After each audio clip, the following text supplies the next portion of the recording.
So now I'm going to start introducing our panelists. Just to give you an idea of the flow for today, we're going to have our panelists each do an intro, about 5 minutes, and then we'll have a Q&A session where we'll kind of ask questions and talk informally on stage, and then we'll open it up to community comments and questions at the end. So first I'm going to introduce Bert Whitaker, with the Director of Regional Parks in Sonoma County.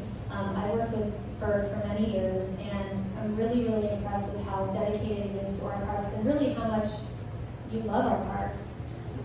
So thank you so much.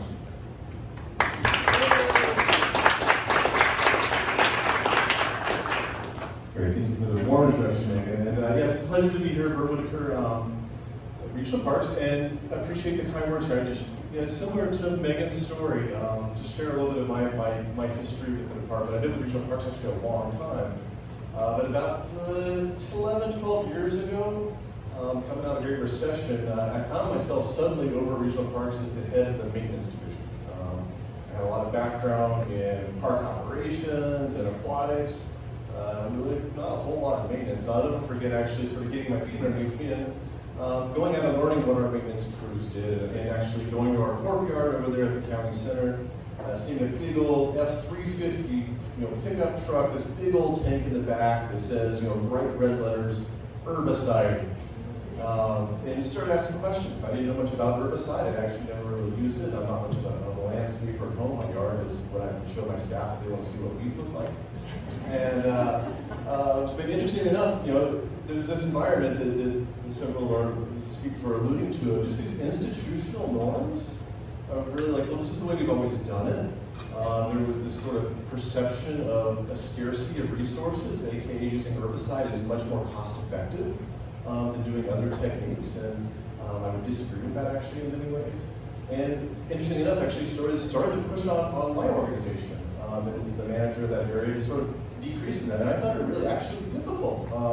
It was quite agonizing at times to have the conversation with staff who had always done it this way. They had always run down the shoulders of the trails, of like our Joe Rodota Trail, spraying herbicide, much like Caltrans is doing, because what if an emergency vehicle or a parked truck has to pull off the side and starts a fire?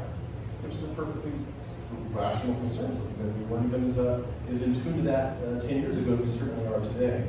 But a lot of things sort of started to change as this time went on. Certainly advocacy, Megan, your leadership on this one has been a humongous assistance to this, leading our public agency charge here locally. It just helps to have folks bringing up the conversation. We've always contributed to an annual pest report through our Ag Commissioner's office. I want to welcome Andrew coming today, our Ag Commissioner with us.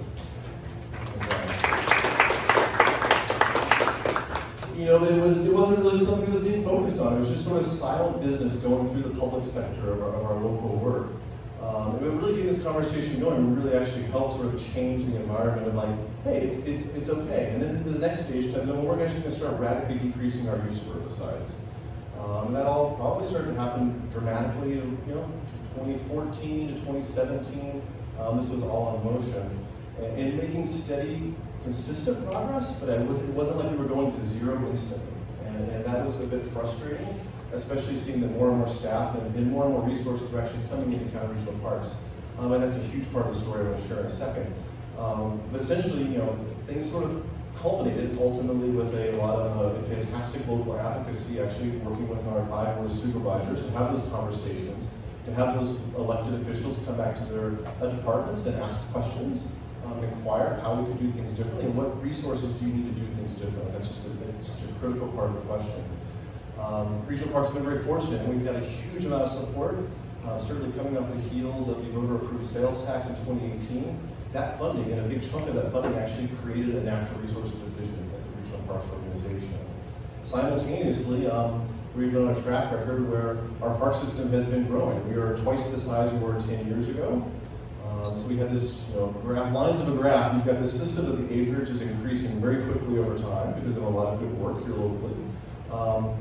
And our pesticide use has actually gone to this point in time, essentially for maintenance activities, it's effectively at zero. We do not use any.